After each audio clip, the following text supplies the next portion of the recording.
Hoje nós continuamos a nossa série de mensagens, que é a exposição da carta de Paulo aos Gálatas. Nós estamos aí no capítulo de número 1. O tema dessa série de mensagem é Voltando ao Evangelho, Descomplicando a Fé. Voltando ao Evangelho e descomplicando a fé. Por quê?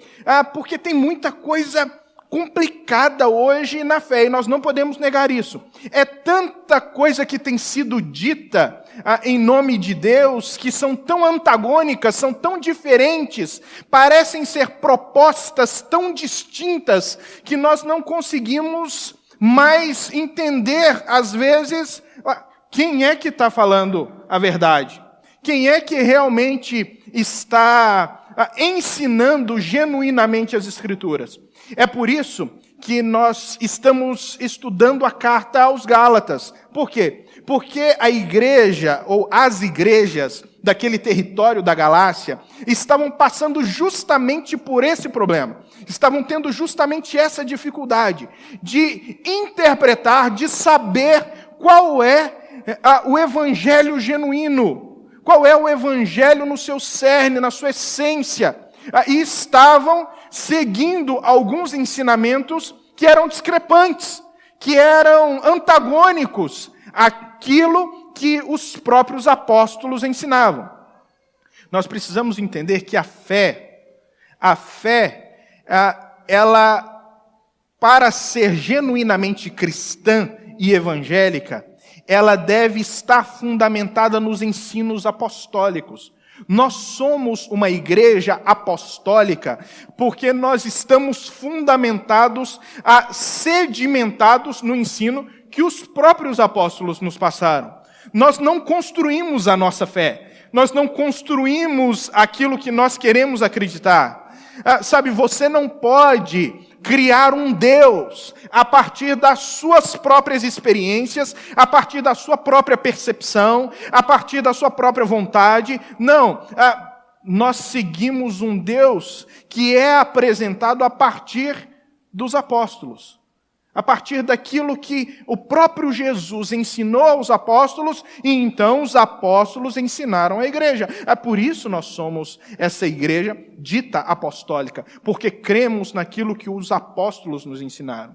E é justamente essa questão que a carta aos Gálatas vai tratar. Por quê? Paulo havia passado pela região aos Gálatas e havia plantado igrejas. A igreja de Derbe, Icônio, Listra. Essas igrejas tinham sido plantadas por Paulo. Mas agora, outros homens chegaram nessas igrejas. E começaram a ensinar algumas coisas que, para Paulo, estavam diferentes daquilo que os apóstolos ensinavam. Eles começaram a misturar alguns conceitos judaicos com a fé cristã. Na verdade, eles queriam transformar as igrejas em uma sinagoga.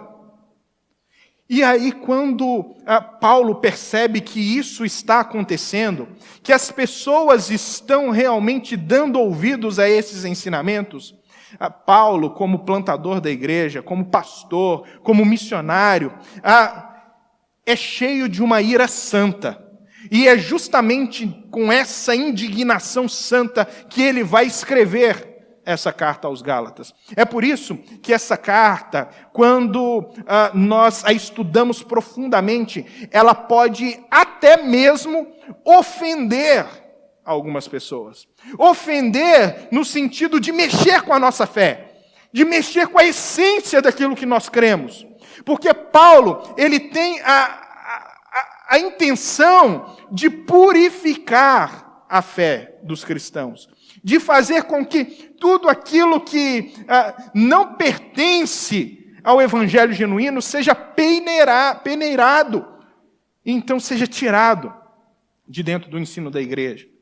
É claro que hoje, na igreja, você passa por isso, ou já passou por isso, no momento, talvez, até de escolher uma comunidade aonde frequentar, aonde participar, aonde fincar as suas raízes. e geralmente o que passa na cabeça das pessoas é a diferença entre as igrejas naquilo que é chamado de uma igreja fervorosa e uma igreja doutrinária.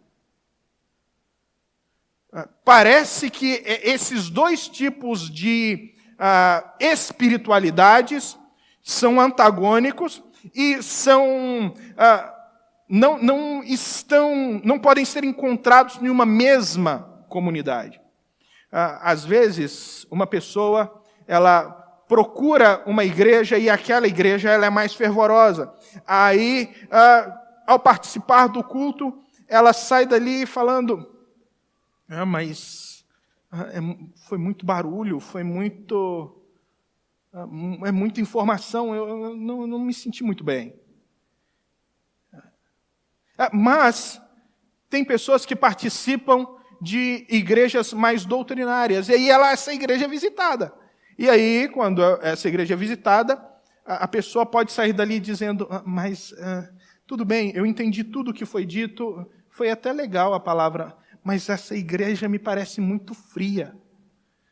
Não são geralmente esses sentimentos que as pessoas carregam em si no momento de definir qual é a comunidade onde eu participarei, onde eu vou fincar as minhas raízes.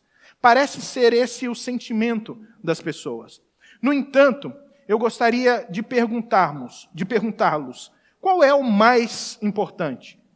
Fervor ou doutrina?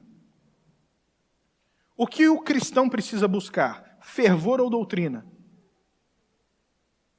Eu gostaria de responder essa pergunta com outra pergunta. O que é mais importante para um passarinho, a asa direita ou a asa esquerda? O que é mais importante? A asa direita ou a asa esquerda? Infelizmente, no nosso ambiente de fé hoje, nós estamos pegando dois valores e colocando esses dois valores em uma disputa, como se um deles precisasse vencer, e não é esse o objetivo. Porque as Escrituras nos ensinam que fervor e doutrina precisam caminhar juntos. Porque é à medida que você conhece doutrina, que você conhece a fé, que você estabelece fundamento nas Escrituras, que o fervor, ele é genuíno e ele acontece dentro de você e você consegue e deve expressar esse fervor com muita alegria. O problema é que nós temos, às vezes, igrejas que são fervorosas, mas, na verdade, é apenas uma manifestação do emocionalismo, e igrejas ditas muito doutrinárias, mas totalmente frias, e muitas vezes céticas com relação à ação do poder de Deus no seu meio. Nós não devemos agir assim.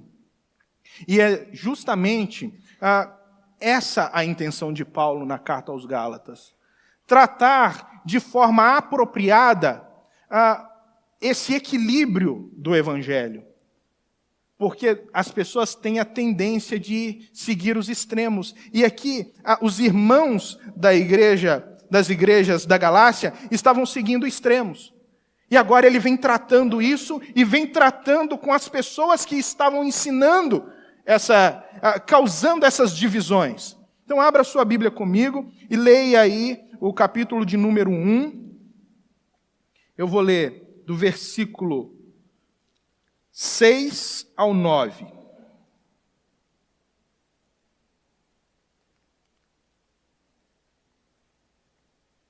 Diz aí: admiro-me de que vocês estejam abandonando tão rapidamente aquele que os chamou pela graça de Cristo para seguirem outro evangelho, que, na realidade, não é outro evangelho, não é evangelho. O que ocorre é que algumas pessoas os estão perturbando, querendo perverter o evangelho. Mas, ainda que nós, ou um anjo dos céus, pregue um evangelho diferente daquele que lhes pregamos, que seja amaldiçoado. Como já dissemos, agora repito, se alguém lhes anuncia um evangelho diferente daquele que já receberam, que seja amaldiçoado. Então, até aí. Essas são palavras duras de Paulo. Paulo aqui, ele deixa a mensagem costumeira dele, das outras cartas, onde ele sempre tem uma palavra de saudação, falando a respeito da graça de Deus, do cuidado de Deus para com a vida da igreja, de como ele é agradecido a Deus pela vida da igreja, e ele já parte logo para o assunto, mostrando às pessoas para o que ele veio. Ele está falando, olha, eu cheguei como pastor da igreja e estou profundamente entristecido com a situação da igreja e estou aqui para tratar adequadamente o que está sendo ensinado dentro da igreja. Vocês acabaram se perdendo nesse caminho. E é por isso que ele vai começar o texto dizendo, olha, admiro-me de que vocês estejam abandonando. É uma admiração, gente. E esse admiro-me aqui é de alguém que fica pasmo, que fica embasbacado, alguém que está perplexo, alguém que não acredita no que está acontecendo. É como aquela pessoa que sofre um acidente, e se você já sofreu um acidente, você sabe do que eu estou falando, você fica no chão e você fica tentando acordar. Você fica tentando acordar porque você não consegue acreditar que aquilo ali é verdade, que aquilo ali é uma realidade. E é assim que Paulo está. Paulo está profundamente perplexo com a situação. E por que ele está perplexo com essa situação? Porque ele fala assim, vocês estão passando, abandonando tudo o que foi ensinado para vocês. Esse abandonar aqui não é simplesmente alguém que está saindo de um lugar e indo para outro. Não, esse abandonar aqui é uma realidade onde essas pessoas elas estão transferindo a sua mente de um lugar para o outro. É uma ruptura que leva aqui a ideia de que eles estão modificando as suas atitudes mentais. Em outras palavras, ele está falando assim, olha, vocês são vira-casacas. Vocês estão mudando, vocês estão começando a jogar em outro time. Vocês não estão mais no time de Cristo. Quando vocês começam a dar ouvidos a outro evangelho, vocês estão abandonando o time de Jesus. Vocês estão mudando porque vocês estão pensando de um jeito diferente. Para Paulo, abandonar a igreja não significa você sair de dentro da igreja. Não significa você deixar o hall de membros de uma igreja.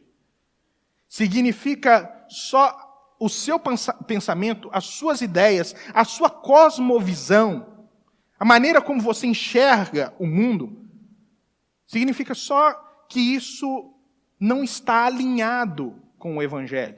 Se isso não está alinhado com o Evangelho, isso já é suficiente para Paulo dizer, olha, vocês estão mudando de lado. Porque o Evangelho ele precisa contemplar, preencher, mudar, transformar tudo o que nós somos e nos ensinar o caminho da verdade, nos ensinar aquilo que nós devemos fazer e como viver.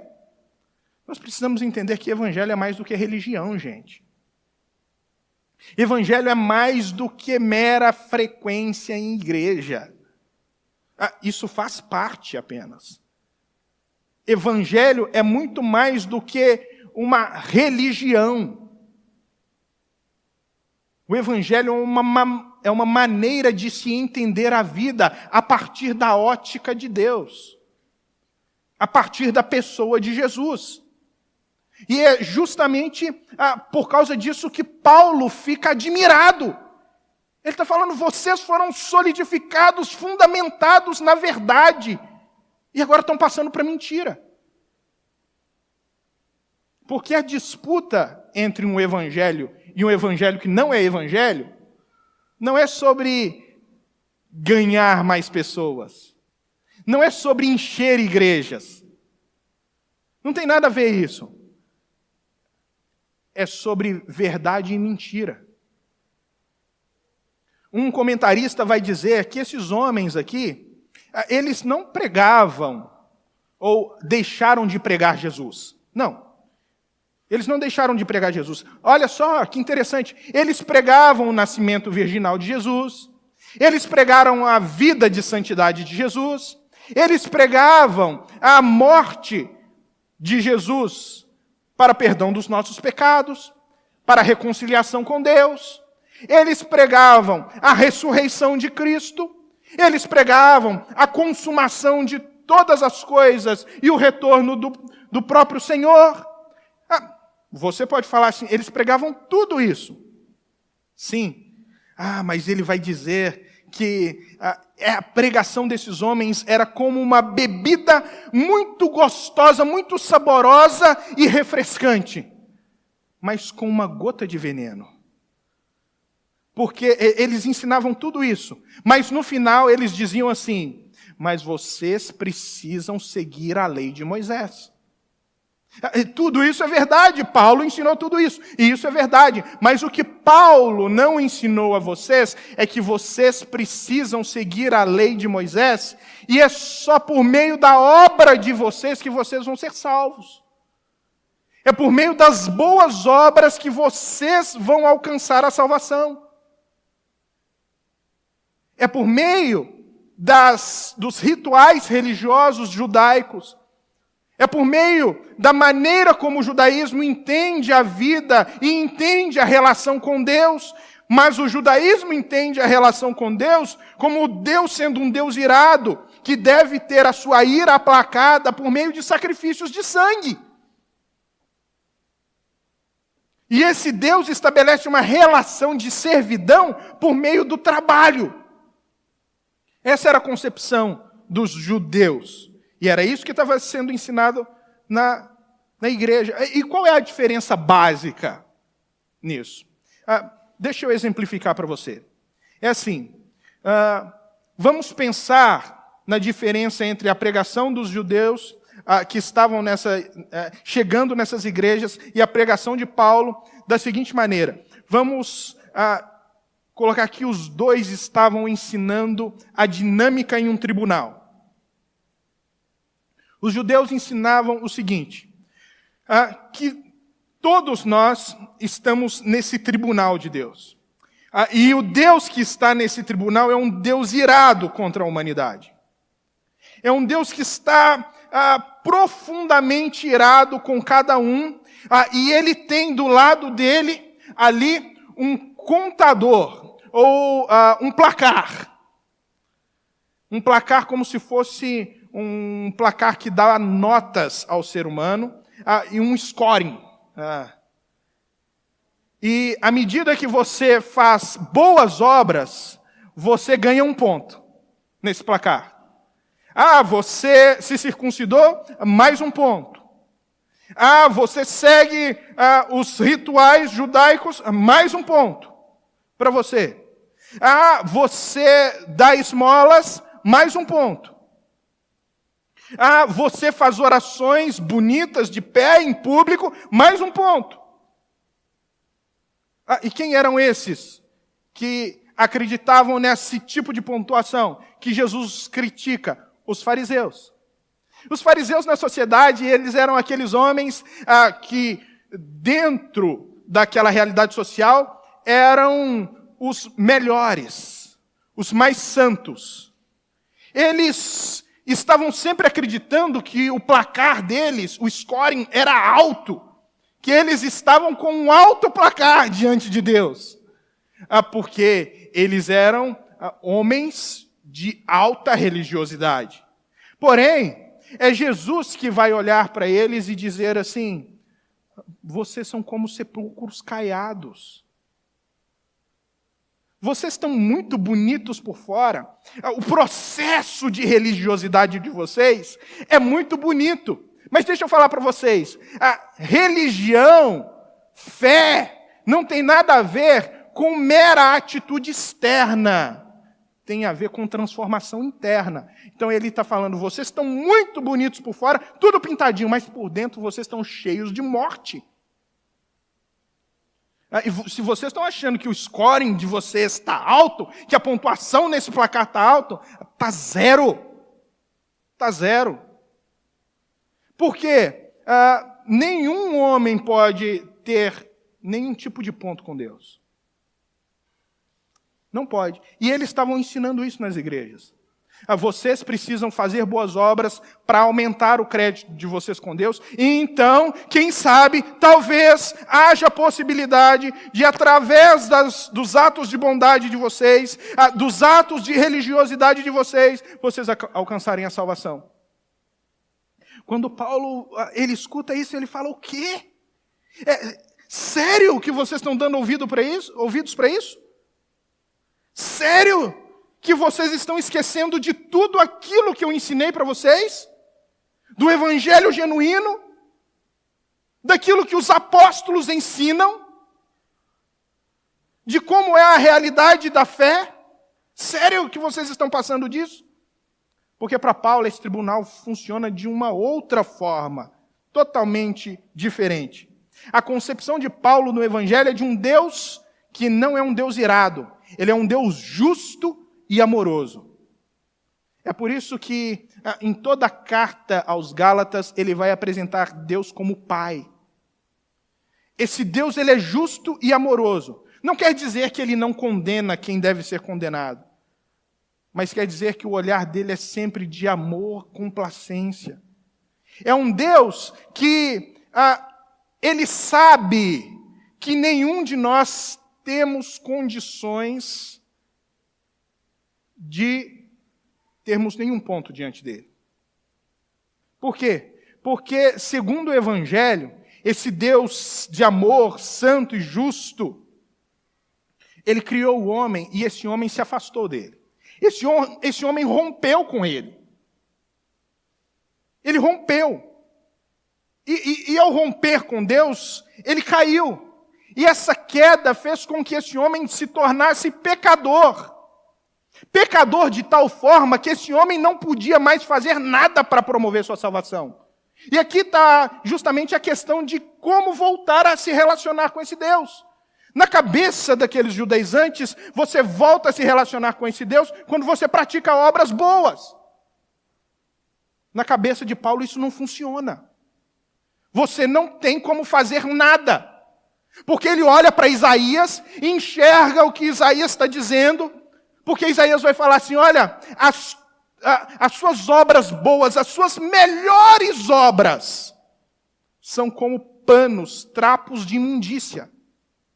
E trapos de imundícia, quando Isaías coloca esse termo que é traduzido por trapos de imundícia para nós, seriam faixas que elas cobrem feridas purulentas de doentes. Então são faixas que sugaram o pus, sangue, e ela está muito suja, e depois que você tira aquilo não serve para nada. Ou então, panos que as mulheres usavam como absorvente naquela época. E ele está falando, olha, é esse o tipo de obras que vocês fazem. Não, sabe, não tem valor diante de Deus. São todas obras que estão manchadas pelo pecado. Então, como ser salvo? Como alcançar a salvação? Essa é a mensagem de Paulo. Como alcançar a salvação? Você não tem pontos diante de Deus. Então, sabe o que faz? O que Jesus faz? Esse Deus, ele se encarna na pessoa de Jesus Cristo. Ele vive uma vida santa.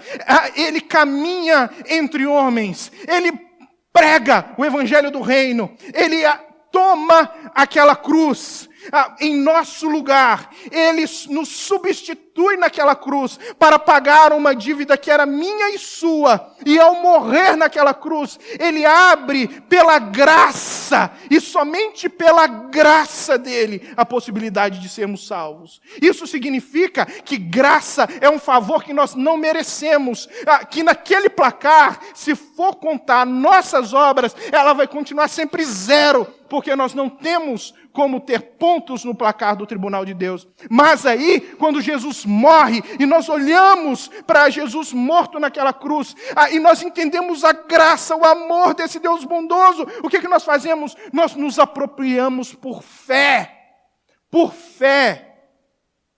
daquilo que ele fez. E nós dizemos, eu creio que ali naquela cruz, Jesus me representou.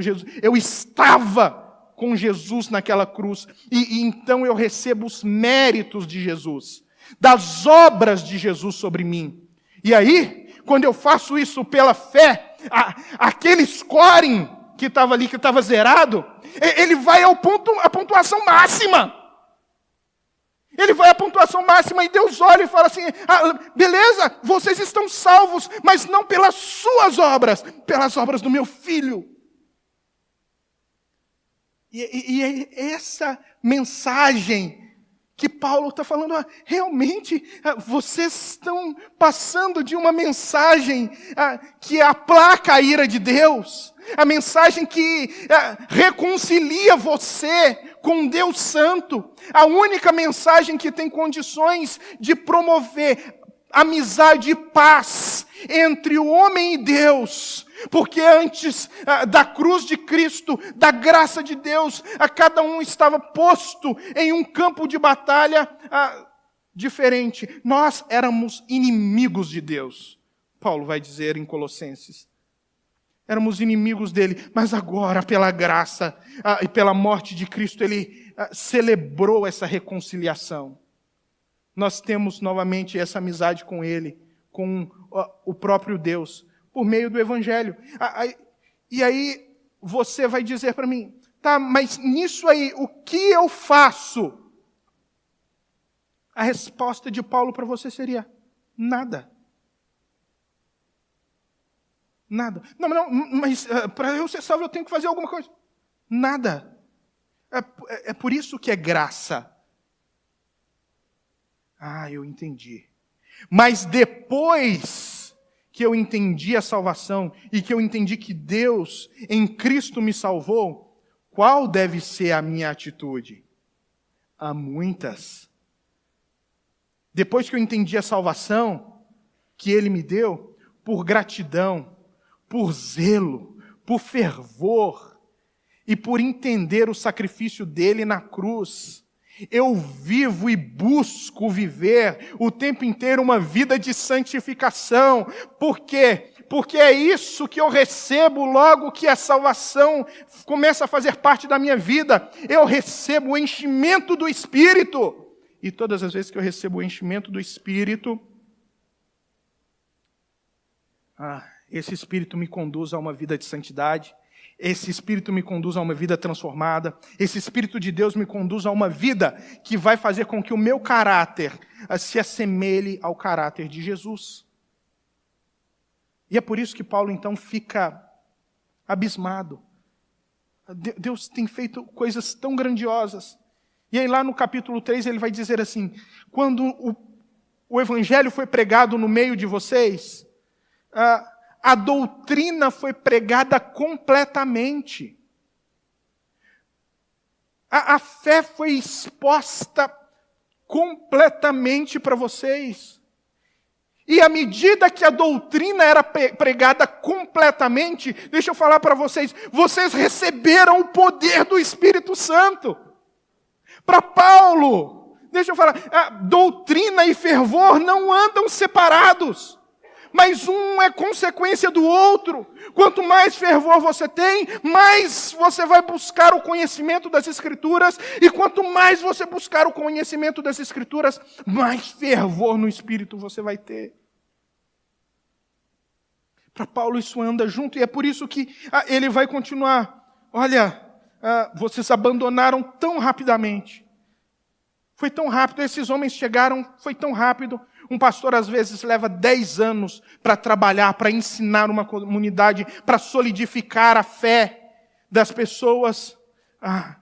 E por mais que ele seja criterioso, fervoroso, quando ele sai daquela igreja, chega um outro pastor que tem um evangelho torcido.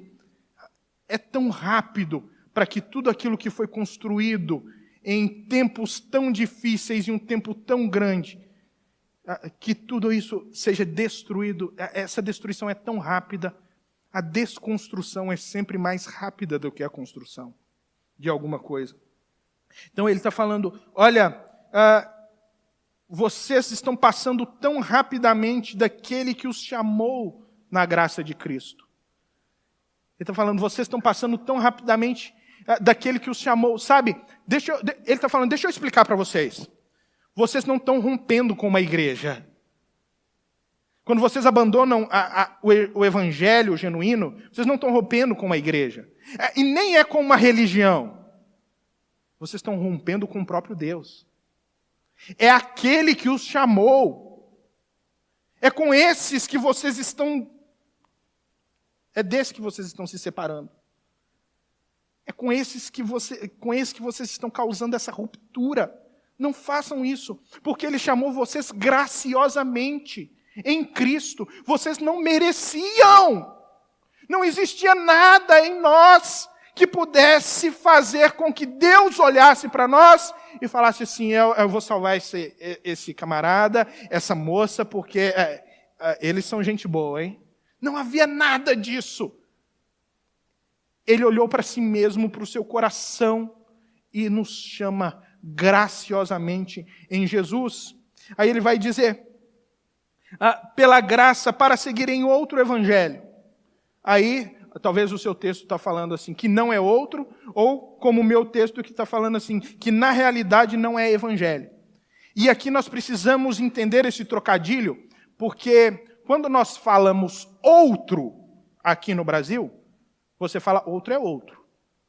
Mas, para os tempos de Jesus, era diferente. Você tinha duas palavras para outro. A primeira palavra para outro que você encontra nesse texto é héteros, que é por isso nós temos na nossa língua a heterossexualidade, porque vem de outra sexualidade.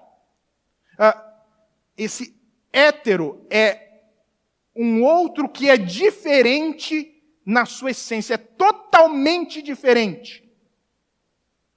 Totalmente diferente. Esse é o primeiro que Paulo está usando aqui. Vocês estão passando por um evangelho que é totalmente diferente. Apesar de parecer que mudou só um pouquinho, é na essência que está sendo mexido. Deixa eu falar para você. Nós não precisamos ficar discutindo fé a respeito da maneira como a igreja age, como tem sido feito hoje. Se alguns batem palma, se outros não batem palma, se alguns cantam mais agitados, se outros não cantam mais agitados, se alguns creem nos dons, se outros não creem nos dons. Isso tudo é periférico. Isso tudo é periférico. E Paulo não está preocupado com o periférico. Paulo está preocupado com a essência. É na essência que ele absolutamente diz, nisso aqui eu não admito que ninguém mexa. Porque isso vai levar pessoas ao inferno. Vai levar pessoas à perdição. Mas aí ele vem falando assim, esse evangelho é outro, porque é totalmente diferente. E ele fala que não é, aí ele vai usar outro de novo, no texto original, que é uma outra palavra que é alos. Esse outro, ele vai falar, não é outro da mesma essência. A intenção de Paulo aqui é mostrar como ele era totalmente diferente. Alos é um outro da mesma essência. O texto vai ser usado, essa palavra vai ser usada, quando Jesus ele está sendo assunto aos céus, aí ele fala assim, não vos deixarei órfãos, eu enviarei outro Consolador. E esse outro Consolador, lá não é héteros, é alos. é outro da mesma essência, é outro igual. Ele está falando, olha, não é outro que tem algumas diferenças nas suas particularidades, não. No periférico, não. É outro que é totalmente diferente. Essas pessoas estão enganando vocês. Enganando vocês. Essa é a intenção de Paulo.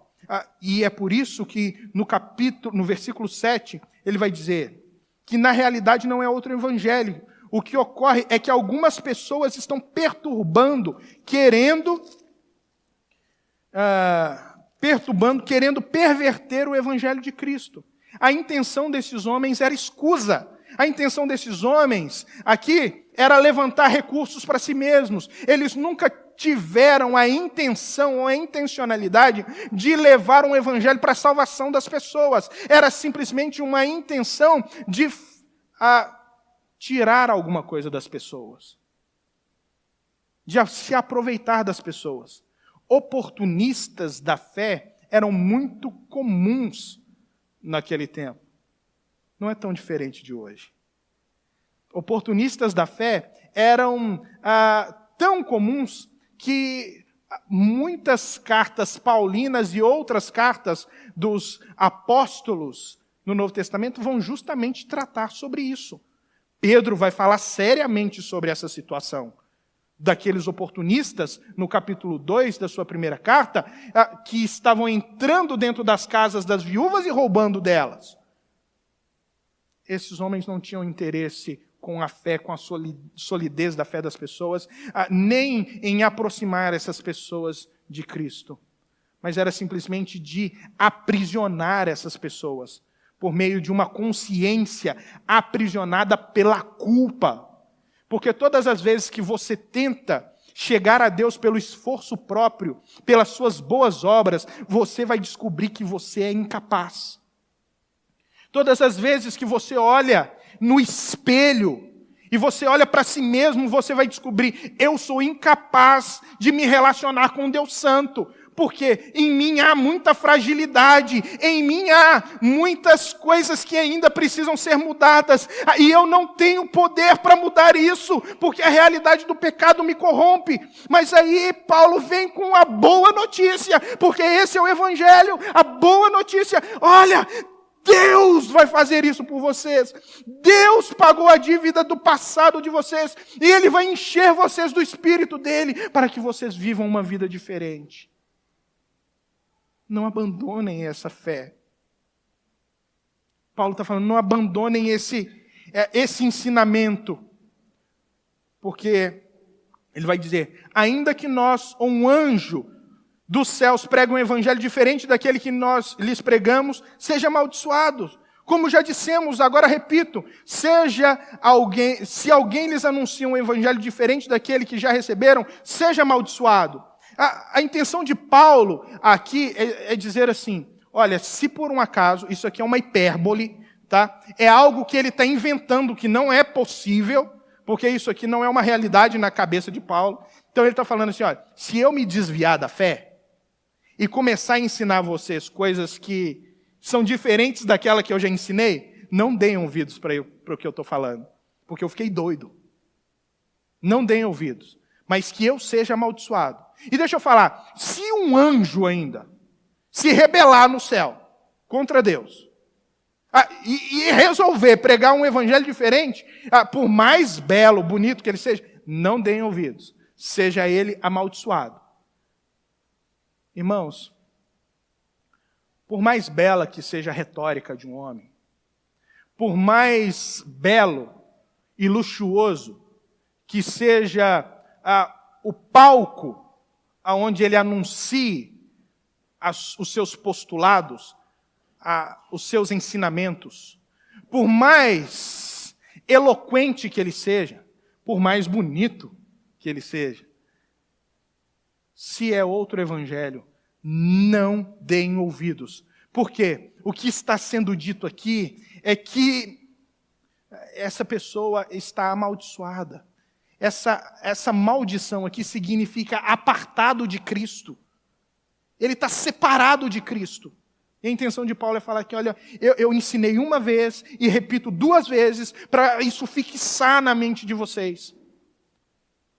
Então, só para você entender, de maneira prática para os nossos dias hoje, essa conversa de que para você se achegar a Deus ou alcançar a graça de Deus, as bênçãos de Deus, você precisa fazer todo tipo de sacrifício louco no altar, que você precisa, levar dinheiro, que você precisa fazer todo tipo de campanha maluca, aonde você precisa se sacrificar para tentar barganhar, arrancar alguma coisa de Deus, pela força. Não entra nessa, não. Não é essa a relação que as Escrituras ensinam que estabelecemos com Deus. A relação que estabelecemos com Deus é por meio da graça. Ele olha sempre para a gente e fala assim, sabe por que eu abençoo você? Não é porque você faz coisas para mim, mas é porque eu resolvi amar você. E isso não tem nada a ver com você, tem a ver comigo. Aí eu te amo tanto que eu te chamei, e não chamei você para continuar da mesma maneira que você está. Eu encho você do meu espírito para você se tornar sal da terra, luz do mundo, para que as pessoas que ainda andam em trevas possam ver a claridade, o brilho e a grandeza da glória de Deus na sua vida. Não deem ouvidos a outro evangelho, porque esse outro evangelho ofusca a glória de Deus. Agora, o evangelho da graça, da glória de Deus, mostra como esse Deus é bom e como Ele nos chama por seu único e suficiente amor. Que Deus abençoe a sua vida. Vamos ficar de pé? Vamos orar?